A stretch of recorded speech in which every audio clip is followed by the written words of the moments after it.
Oprah has had too many opportunities to tell the world the truth. It's time to expose all her evil secrets and lies she's been spewing at us for years. So I want to tell you about the Rose McGowan and Oprah situation, but first, let me relive some childhood memories and remind you where you know Rose McGowan from. Remember the 1999 movie Jawbreaker? Without showing my age, let me just say it was like wildly inappropriate for me to have watched it when it came out because of how old I was in 1999, but somehow I saw it, and not just once, I actually owned it on DVD and I watched it religiously. I don't know why I liked it so much, but anyway, she's like the queen bee in that movie. Think of Regina George, Mean Girls. She was like that girl, okay? But let's fast forward. So Rose has been so outspoken about her distrust of Oprah, particularly regarding Oprah's past connections to a man whose names rhyme with Barney Springsteen and another man, Russell Simmons, both of whom have been accused of SA.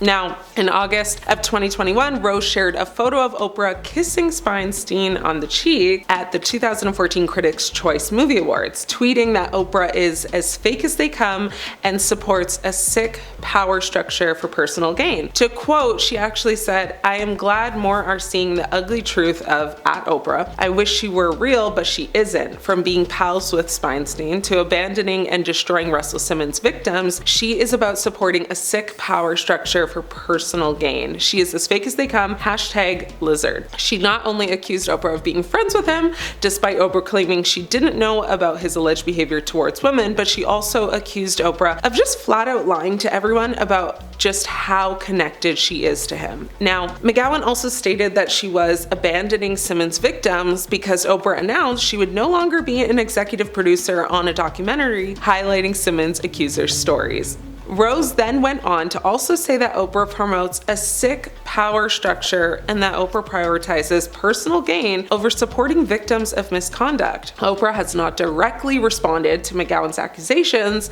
However, in 2017, Oprah condemned the accusers' actions, saying she was glad women have started speaking out. When Rose was criticized for throwing stones, McGowan replied by saying, "You think I throw stones? No, bad word, I drop bombs." Now, in 2018, Seal called her out for turning a blind eye to Spinstein's alleged misconduct, also quoting, "You heard the rumors but had no idea. My bad. When you've been part of the problem for decades, but secretly they think you're the solution." Dave Chappelle also weighed in and said, "Once you see their genuine faces, you won't be able to stand them since they are too diabolical to bear." So, despite being a supporter of the Me Too movement, critics argue that her past associations don't line up with her public stance. This whole situation highlights the complexities of Hollywood's power dynamics and the ongoing conversation about accountability and support for survivors of misconduct. Now, I want to highlight a story that quite honestly shocked me because I really never heard of it and I thought I had heard it all. But let's rewind and go to the year 1986. A very young 20-year-old Cindy Crawford appeared on the Oprah Winfrey Show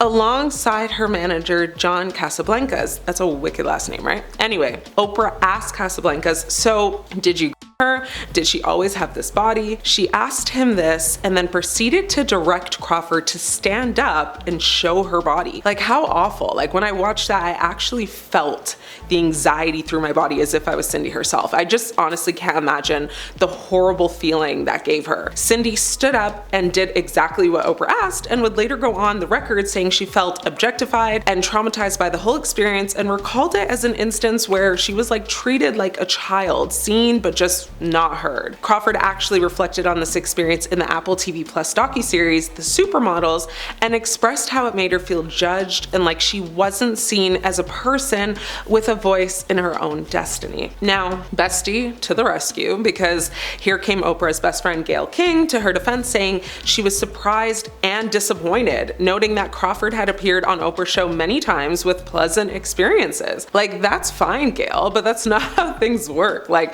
I have had many pleasant experiences at Red Lobster, but that doesn't take away from that one time I had a horrible one with a rude server and cold food. Anyway, some social media users felt as though Crawford was being too sensitive given her profession as a model, while others acknowledged Oprah's poor choice of words. Oprah has since pulled that interview off YouTube, like a whole 4 decades later. But what do you guys think? Was Oprah doing too much, or was Cindy just a little too soft? Okay, So I know the election is done, but I want to lightly touch on this next one. It was reported that Oprah denied allegations that she was paid to endorse Kamala Harris in the 2024 presidential election. Social media posts claim she received $1 million, but Oprah clarified that the payment was actually for event production services and not a personal fee. There was so much controversy over endorsement because celebs like Beyonce, Eminem, Megan Thee Stallion, and Lizzo, they all endorsed Harris, which actually sparked the rumors of paid endorsements. Winfrey went on to say that she wasn't paid a dime, and the $1 million went towards production fees for her interview with Kamala Harris. No evidence actually supports the claim that Harris's campaign paid the celebrity for endorsements. The campaign's Federal Election Commission records show no evidence paying any of these celebrities, and Cardi B even went on the record saying, "I didn't get paid $1." Now, let's discuss Oprah's school scandal quickly. If you didn't know, Oprah opened a leadership academy for girls in South Africa back in January of 2007. It apparently cost her $40 million, is 52-acre campus, and its inaugural class of 72 girls graduated in 2011, which all sounds amazing. But back in 2007, soon after it was opened, it was hit with a scandal when a dorm matron was accused of physically and verbally abusing 6 students. Now, Oprah was devastated, calling it one of the, if not the most devastating experiences of her life. Upon hearing the allegation, she immediately flew to the school with Gayle King and a psychiatrist, Dr. Bruce Perry, to investigate. They found a climate of intimidation and fear and a lack of leadership. Oprah encouraged students to come forward promising support and protection. Oprah did take swift action. The headmistress was fired for not addressing the allegations.